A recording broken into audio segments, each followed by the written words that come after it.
हाँ तो देखिएगा, चैप्टर 2 वर्णिका क्लास 10 के विद्यार्थी के लिए जो बिहार बोर्ड से संबंधित हैं, उसमें चैप्टर 2 का नाम है ढहते विश्वास।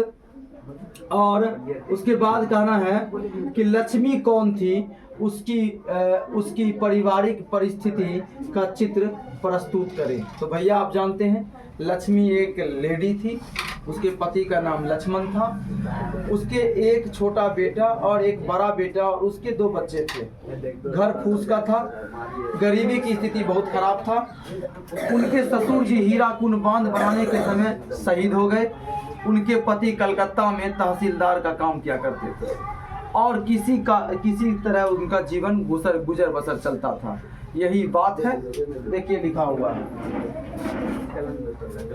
लक्ष्मी लक्ष्मण की पत्नी थी, साहसी और दयावान औरत थी। उसके परिवार में ससुर हीराकुंड बांध में काम करते हुए शहीद हो गए थे।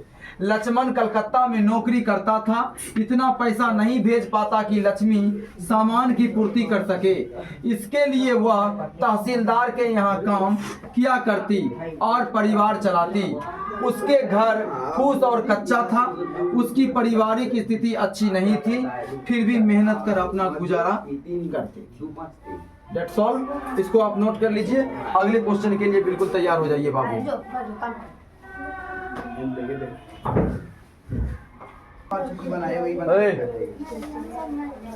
ध्यान दीजिएगा, सवाल आपका है, कहानी के आधार पर प्रमाणित करें कि उड़ीसा जनजीवन बाढ़ और सूखा से प्रभावित रहा है। तो बाबू उड़ीसा में भी बाढ़ और सुखाड़ आता है, इसका पता इससे पहले वाला सवाल में चल गया था। क्यों कैसे पता चला था? लक्ष्मी का जो ससुर था वो हीराकुंड बांध में कहाँ चले गए थे? शहीद हो गए थे। तो बताओ हीराकुंड बांध कहाँ हुआ? उड़ीसा में हुआ। उसके बाद इसका जवाब है कि कहानी के आधार पर पता चलता है कि उड़ीसा का जनजीवन कभी तूफान तो कभी बाढ़ और सुखाड़ के चलते भगवान से भरोसा विश्वास उठने लगा था। किसको उठने लगा था? उड़ीसा के रहने वाले लोगों को उठने लगा था। कभी सुखाड़, कभी बाढ़ और कभी बांध टूट गया। तो ये सब स्थिति देख करके उड़ीसा के रहने वाले लोगों का जो है भगवान पर से क्या उठ गया? विश्वास उठ गया, उठने लगा था। प्रत्येक साल किसी न किसी प्राकृतिक विपदा से सामना करना पड़ता था।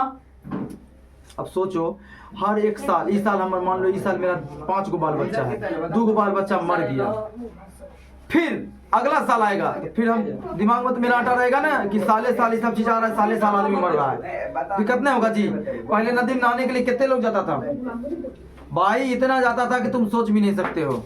अब नदी में कितना जाता है? डूबते डूबते भरोसा खत्म हो गया नदियों पर से लोगों का। क्या हाँ अभी हो जाना। कहानी में लाए बाढ़ के दृश्यों का चित्र अपने शब्दों में प्रस्तुत करें। 4-3 जो है इसको यहाँ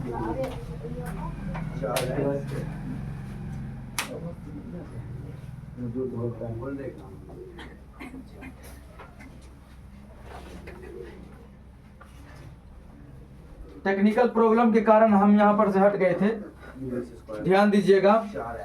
फिर से सवाल है कि कहानी में लाए बाढ़ के दृश्यों का चित्रण अपने शब्दों में प्रस्तुत करें। तो देखिए, चित्रण का मतलब है कि इसको लिख करके अच्छा सजा करके दिखाइए, जैसे आदमी को दिखने लगे आंखों में, पर तो जुबान से रहा है लेकिन आंखों में झलके। तो देखिए, इस कहानी में काले बादल, सूर्य 8 दिनों से ना निकला। ये बात कौन वहां के लोग सोच रहे हैं और बोल रहे हैं कि काला बादल है और सूरज कितने दिन से नहीं निकल रहा है? 8 दिन से नहीं निकल रहा है, जबकि सूरज निकला हुआ है, बादल से छिपा हुआ है 8 दिन से। सूरज कभी डूबता ही नहीं है। लगातार वर्षा हो रही थी, नदी का पानी बढ़ रहा था। यह सुनकर डर लग रहा था। जब बांध टूटने का खतरा दिखाई दे रहा था तो बांध को बचाने के लिए लोग रात दिन काम कर रहे थे। उस पर भी बांध टूट जाता है जो माँ अपने बच्चों से अलग हो जाती है और जब अपने बच्चों को पानी में बहते देखती है तो दिल रो पड़ता है, और कोई मदद करने वाला ना मिले तो भगवान पर से भरोसा उठ जाता है। ये भारत है। यहाँ हर साल बाढ़ में न जाने कितने लाख लोग मर जाते हैं, और यहाँ की सरकारें चुपचाप चश्मा लगा करके ऐसे करके देख रही है। कभी नदी को साफ करवा रही है तो कभी कुछ करवा रही है। ये चीन जो अपने पानी को मोड़ करके रेगिस्तान की तरफ लेके चला गया, यह जाने वाला होगा। लेकिन हम उस नेपाल के पानी का सही इस्तेमाल नहीं कर पा रहे हैं। उसमें पैसा खर्च कर करके उसके पानी को मोड़ नहीं रहे हैं। उत्तर बिहार में जो है शोक बनाए हुए रखे हुए हैं कि भाई मरो। तो मुझे नहीं लगता है कि मेरी उम्र 30-32 साल है, शायद मेरी उम्र 70-75 साल अगर मेरी उम्र रही तो शायद मैं देख पाऊंगा कि ऐसा सुनने के लिए मिला है कि भारत में भी अब बाढ़ कम आएगा। ऐसा सुनने के लिए शायद मिल सकता है।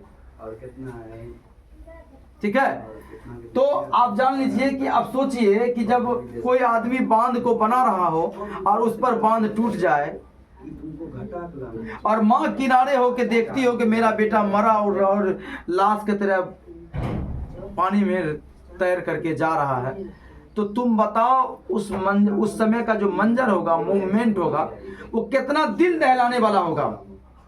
मानो मेरी बेटी सुमैया है, अभी मेरे सामने में मरी पड़ी रहेगी और हम उसको छू नहीं पाएंगे। तुम सोच करके बताओ, ये आंख और ये दिल इतना टूटेगा कि मुझे लगता है कि कहीं रोते रोते नस ना फट जाए, मैं भी ना मर जाऊं। जब अपना कोई खो जाता है ना, तो फिर जीने का लक्ष्य ही खत्म हो जाता है। अपना कोई जब ज्यादा अधिक प्रिय आदमी, जैसे बेटा बेटी हुआ, अधिक प्रिय होता है, और वो सब जब कोई विनाशकारी में फंस करके अति हो जाता है तो रह नहीं पाते हम लोग, विश्वास नहीं हो पाता है। इसलिए क्या बोला गया कि भगवान पर से भरोसा उठ गया है, जबकि नहीं उठना चाहिए। ठीक है, तो बाबू ये सवाल लिख लीजिए। ये सवाल 2026 में बिहार बोर्ड के छात्र और छात्राओं के लिए सबसे ज्यादा महत्वपूर्ण रहेगा। ठीक है, और वीडियो अच्छा लगा होगा बाबू तो लाइक सब्सक्राइब करना बिल्कुल भी नहीं भूलिएगा, और साथ साथ में आप जो है सो कमेंट बॉक्स में अपनी राय बिल्कुल दीजिएगा। धन्यवाद।